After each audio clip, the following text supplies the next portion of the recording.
about you guys, but me, a lot of times I procrastinate a lot of things. And for example, right now, my task list has probably like 4 or 5 items on the list that have been already there for the last week. And I shouldn't have done them a week ago, but they're still on the list and they keep on showing up every single day. And neither of those days seem like it's a good day to complete that task for some reason. So, I wanted to talk a little bit about procrastination and why that happens. Just on my personal example, I had to look back at those tasks and first ask myself, like, well, is that the tasks that just takes longer than 30 minutes, or do I need to do something ahead of that? One of those was ordering the business cards for real estate investments. That is a new business to me, that is a new side of financial investments. So I don't quite feel comfortable in just ordering the business cards, though I have done that before, but it was for something different. So here I need to actually decide what kind of design I want to have on them and um, what are the points, the major key points that I want to make sure that those business cards point out. So instead of having the task of ordering the business cards, I needed to change that and instead break it down into um create the design for the business cards. Create the key points that you want to make sure what information will be on it. So really breaking down into the smaller steps. And then once I knock those things over, then the whole process of ordering will be just as easy as going to the website, placing an order. I already know what wording it's gonna say, and I already know what logo it's gonna have. So it just makes it so much easier, and that task becomes less overwhelming and actually achievable.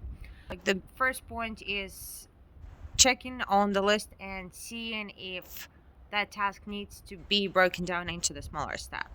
The second is create the right kind of pressure. The pressure for myself to get that accomplished.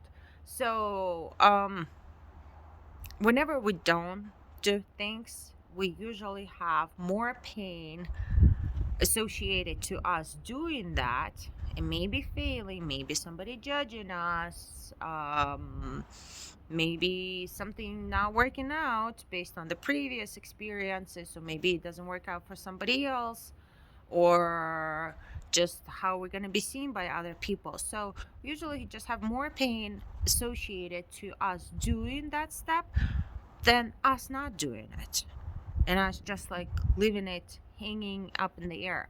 So with that in mind, our pressure currently when we don't do task is towards, like, when we think about doing it, we have some kind of anxiety or something else like fear or different shades of fear. But if we create the right kind of pressure where, like, okay, if I don't do this, what am I going to miss out on? What can happen and that I'm not going to receive? What is the worst case situation if I won't do this?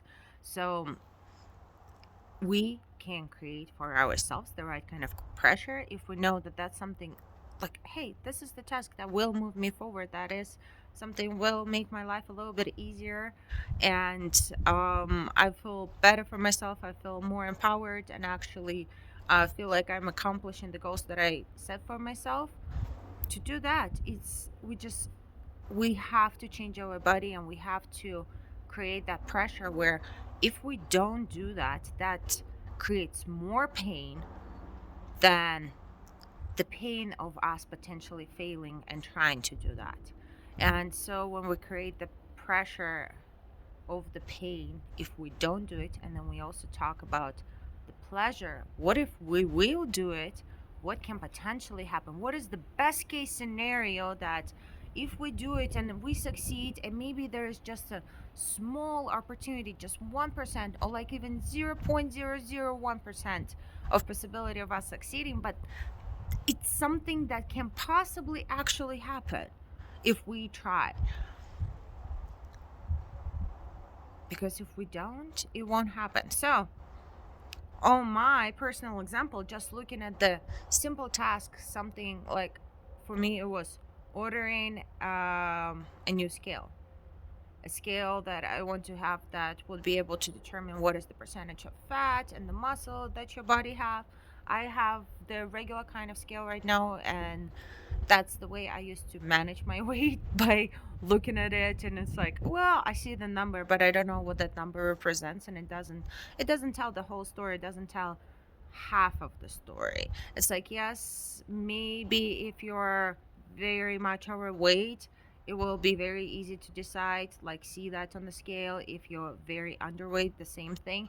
But when, like for me, I am average weight, and that average weight, for me, it can be so different. It could be all muscle or it could be all fat and zero muscle. Like, I don't know that identification. And then when you start exercise, you start working out, again, it doesn't tell you, the regular scale won't tell you like when you're starting to build muscle, and the number won't actually bulge. Maybe it will even go up, possibly.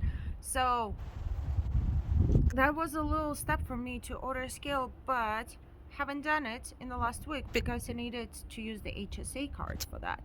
And I needed to find that card, and I know that I received it. So there were like previous steps that I needed to do, but it's still like I didn't want to break that down into the smaller steps because it's something that I can do within 15 minutes. It's easy, but I just need to commit and go find it and do all that stuff. So looking at that task, I was like, oh my goodness, this is like, it's ridiculous that it takes me so long to do something so simple. Let me get it done right now. And what's the worst um pain, the pressure that I can build up if I don't do that? Then I don't track myself. I don't know if I'm exercising for a good reason, what is my muscle structure is looking like, if something is working or not. So then I'm spending so much time exercising, but I don't celebrate it because I don't see the progress. I don't actually measure out the things that are important to me, because the weight is not important. Just the muscle, the energy, um, the just the liveliness and the strength that is important to me.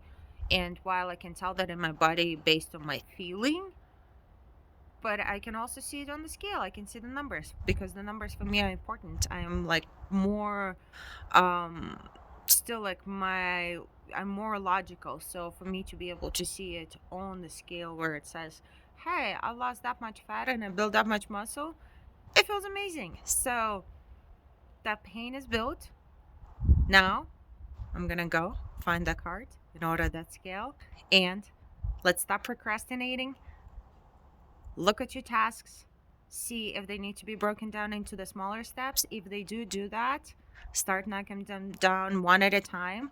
And if you feel like you're still stuck, check your pressure points. Make sure that your pain is not towards doing that task, but the pain is towards not doing that task and what is going to happen if you don't do it and you miss out on that opportunity. And make sure that your pleasure is not towards avoiding doing it, but your pleasure is towards trying out, seeing if it works, and going for it. Thank you for watching. Talk to you later. Bye, guys.